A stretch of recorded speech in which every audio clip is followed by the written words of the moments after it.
Estamos iniciando mais uma edição do TV Atende e hoje recebendo em nossos estúdios a psicóloga Luciene Casarotto. Luciene, seja bem-vinda ao TV Atende. Obrigada. Luciene, 1º de abril, dia da mentira. É um artifício muito usado pelas pessoas, a mentira? Sim. Nós precisamos diferenciar a mentira do dia 1º de abril da mentira do resto do ano. A mentira do dia 1º de abril entra mais como uma descontração, as pessoas brincarem uma com a outra. Na maioria das vezes são mentiras leves que acabam não prejudicando nenhuma das partes, nem aquele que mentiu, nem aquele que ouviu a mentira e foi alvo da mentira. Mas nós precisamos diferenciar, que existem mentiras que acabam prejudicando o ser humano, e existem pessoas que o seu modo de funcionamento, o modo de funcionamento do seu psiquismo é através da mentira. Então, essa mentira é prejudicial, ela acaba dominando aquela pessoa, o indivíduo, e é compulsivo, É a mesma situação, é o mesmo funcionamento de um usuário de drogas, de uma pessoa alcoólica. É alcoólatra, ela não consegue ficar sem a mentira. O que leva uma pessoa a contar mentiras? Bom, a mentira, ela vem para aliviar um certo sofrimento, a tensão do dia a dia, Então, ela diminui e ela reconforta aquela pessoa que precisa mentir. A realidade é muito frustrante, é muito difícil, então a mentira vem para causar um certo alívio. São pessoas geralmente inseguras, com medo de punição, um medo de encarar a verdade, são pessoas que geralmente têm a autoestima baixa. Como descobrir que você está falando uma mentira? Existe alguma técnica? É difícil, a gente falar sobre técnica, mas no dia a dia, na maneira de se relacionar com a pessoa, a gente começa a perceber que alguma coisa está errada. Existem 2 nomes que definem e mostram algumas características dos mentirosos. O primeiro nome é a pseudolalia. A pseudolalia são pessoas que mentem compulsivamente, mas elas têm noção de que aquilo é mentira, mas não conseguem agir de maneira diferente. Então, é aquela pessoa que mente sobre tudo, inventa muitas histórias e tal. O outro nome técnico para mentira é a mitomania. O que é isso? A mitomania são pessoas que também mentem compulsivamente, só que elas vivem aquela mentira como se fosse realidade. É um funcionamento bem próximo da esquizofrenia. O que vai diferenciar é que na esquizofrenia existe a paranoia, existe os delírios, e na mitomania não. Mas as pessoas acabam usando a mentira para benefício próprio, Inventam histórias, acabam vivendo aquelas histórias gigantescas, acredita nela, vive e tem alguma vantagem com isso. E o sofrimento psíquico é menor por conta de que ela não precisa enfrentar a realidade. Isso já é identificado em crianças? Dificilmente em crianças. A mentira ela começa a acontecer na infância por conta de pais muito autoritários, que geralmente punem muitas crianças. Então a criança fica com medo de falar a verdade, com medo da punição. Mas essas doenças específicas, geralmente elas aparecem na adolescência, e na vida adulta. Tem como identificar para saber que é uma doença?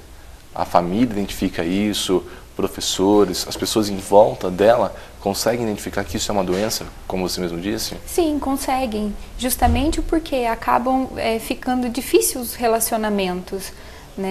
A realidade não condiz com o que aquela pessoa afirma, não condiz com aquilo que a pessoa vive, então já vai acontecendo um certo estranhamento das pessoas que as rodeiam, e agora, sabendo disso, as pessoas podem chamar a atenção, podem observar e ficarem atentos a essas pessoas, procurar ajuda. Uma mentirinha uma vez ou outra passa. Uma mentirinha, todo ser humano mente, É difícil a gente falar a verdade a todo momento, Mas são coisas corriqueiras que não acabam não prejudicando ninguém e você não vive essa mentira como se fosse a sua realidade, São coisas corriqueiras, como eu disse. Então todo mundo mente. Antes da gente começar, você disse que tem um estudo que existe uma média de mentira contada pelas pessoas diariamente. Sim, em cerca de 200 mentiras ao dia. Por pessoa? Por pessoa. Né? Isso dá mais ou menos de 5 em 5 minutos você acaba contando uma mentirinha. Né? E essa pesquisa cita até exemplos, né, de que uma mulher olhou para outra, um homem olhou para outra mulher e disse que a roupa dela tá bonita, quando ele não acredita que isso é verdade, mas fala para agradar. Então é uma mentira que não prejudica ninguém, né? Acaba não sendo um motivo preocupante. Então são esses tipos de mentiras que a gente conta no dia a dia. Quem mente mais, homem ou mulher? Segundo os estudos, os homens mentem mais. A mulher, ela disfarça melhor? A mulher, ela consegue permanecer com a mentira mais fielmente, né? Ela consegue manter a mentira e fazer com que as pessoas não acreditem que aquilo seja mentira. Dizem que a mentira tem perna curta. Tem mesmo? Sim. Se a gente for pensar nesses casos de que a mentira é uma doença, né, ela acaba tendo perna curta por conta de que as pessoas começam a desconfiar daquelas histórias, né, de todas as histórias contadas, acaba vendo que não condiz com a realidade, então acaba sendo descobertas. Né? Agora, a mentirinha do dia a dia, talvez nem tanto. No caso de uma pessoa que conta várias mentiras, quando a realidade vem à tona, isso não faz mal para ele? Sim, né? E talvez seja justamente nesse momento que há procura psicológica, né? Quando ele não consegue mais sustentar aquela verdade, né?